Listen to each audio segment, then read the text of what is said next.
Revenue can mislead you. Your profit can gaslight you.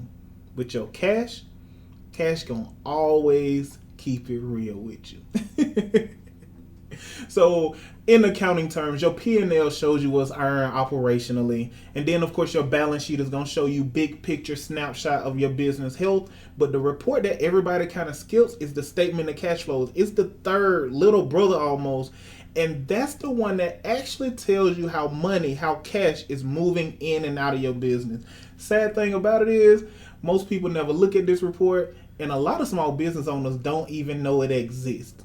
By the way, I'm Albert, or Albert C. Hurston Jr., or Albert the CPA, aka the CEO, founder of Right Choice Accounting Solutions. I built it with my amazing, extraordinary, I gotta pronounce it, scrumptious. That's a new one. Scrumptious wife, Lauren, and our amazing, immaculate team. I know you're used to seeing Rachel around here, and you probably see Creasy popping in and out from time to time as well.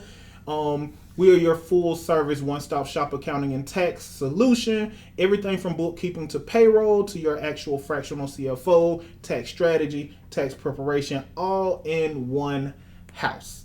Make the right choice. Anyways, back to the video. So there are 3 financial statements that are considered the standard 3 statements. Most small business owners know P&L because the P&L is the one that you use to get your taxes done. So everybody know about that is revenue, expenses, and profit. A lot of small business owners know about the balance sheet. That's where the cash is. That's where the credit cards are. That's where the loans are. That's where the equity is. But very few small business owners dive deep enough into their numbers to actually understand the third report, which is your cash flow statement. And your cash flow is literally the one that tracks the timing of cash, when money actually comes in and actually goes out. You can be super profitable on paper. You can have high revenue, high profits, and still see your cash go down, i.e. being broke in real life. None of us want to be broke in real life. I'd rather be broke on paper than broke in real life.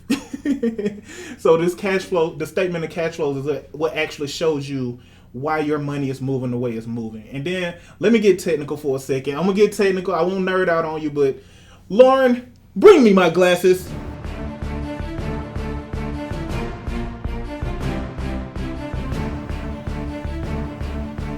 Accounting nerd.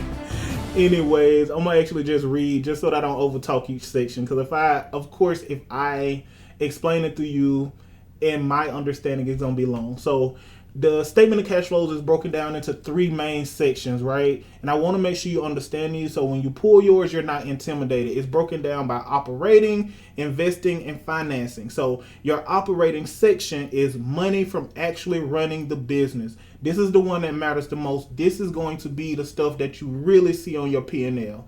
Then you have your investing section. That is your money in and out from your assets, your equipment, and your major purchases. And then you have your financing section, and that is simply the movement of your cash from loans, your owner draws, and all of your capital contributions. So, Lauren, you can have these glasses back. It was mostly light shining on them anyways. They probably didn't even see them glasses. But, so once you understand that stuff, you want to think about the problems that is actually screaming to you. So if your operating cash flow is negative, what that means for you, that you have some type of leak. If operating is negative, something's leaking, especially if your P&L says there's a profit and your operating cash flow says, no. There's a leak somewhere, and typically it's a leak that you'll easily be able to see if you're studying this report. Timing gaps. A lot of time, timing gaps are what caused a lot of this stuff. So, for example, if you're a company that invoices, once you send that invoice, in a lot of cases, your revenue is recorded. So if you send an invoice is going to record accounts receivable that says somebody owes you some money, and it's going to record revenue. So that revenue that's recorded on that invoice that's outstanding is sitting there on your P&L. So your P&L may say your profit, but what if they haven't paid yet? That's a timing gap. And that timing gap will be clear on your statement of cash flows. That's like the biggest thing. We have timing gaps.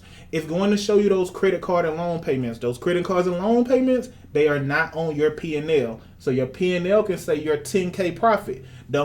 Profitable. The moment you pay 12K on a credit card, you just got negative cash flow by 2K. Statement of cash flows is going to show you that. This is where that whole, I know I'm making money, but I ain't got no money. This is where it lives. And a lot of times accountants and specifically CFOs like me, we can skip past statement of cash flows right into cash flow projections, cash flow forecasts. But if you just stick with the big three reports, that should help you do almost everything you need to do in your business. But the main thing that your statement of cash flow is going to show you is going to show you the trend on if your money is actually growing or if it's shrinking. And if you understand it well enough, it'll show you exactly why. That's it, y'all. Quick video on cash flow. Cash flow is simple, y'all. Either it's coming in or it's going out. So you want to always remember there are 3 key financial statements that you need to know about. P&L, pretty much operational success. Balance sheet, long-term success, what you actually own, what you owe, what you have, what you owe, and what that ownership stake is. And then your statement of cash flows. That is going to tell you the actual movement in and out of your business of your cash. So them 3 statements are going to tell you your operational profit. They're going to tell you your big picture health. And they're going to tell you everything going on with your cash in just the 3 standard reports that any of us who has a bookkeeper can pull from QuickBooks or whichever one you use right now. You can skip a lot of stuff, y'all, but you can't skip the king. And cash is king. I'm out. But I ain't leaving before I tell you to like, comment, subscribe. That was a mic drop, right? I wonder if we could edit something in with the mic drop. But no, I need you to like, I need you to comment, I need you to subscribe. If you have any questions or need anything, shoot us an email at info@rightchoicefirm.com. We will address it. But if you're asking us to work for free, we're going to just tell you, we can't do that for free. You're going to have to book a call, blah, blah, blah.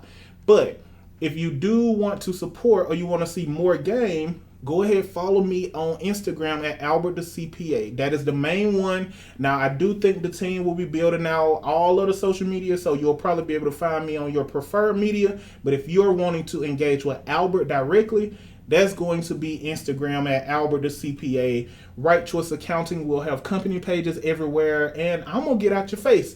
Like, comment, subscribe, follow me on social media, and let me know if you need something. Bye.